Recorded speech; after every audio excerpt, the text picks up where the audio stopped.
Alright, good afternoon, no? So may tanggap po tayo, TCL, no? So ito yung may ano na Harman Kardon.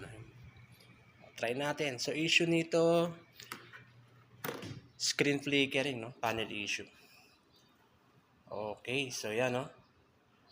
Okay sir, bali sa lahat naman po, lahat ng TV kahit mapamahal, mapamura, na-encounter po yung ganitong issue po, no?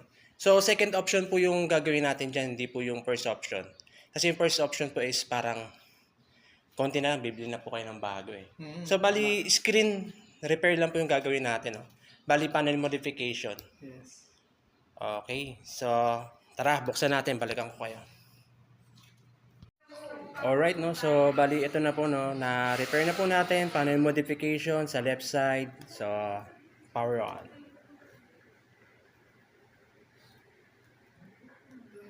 Alright. So, yan po, no? Na-solve na po natin yung screen flickering niya.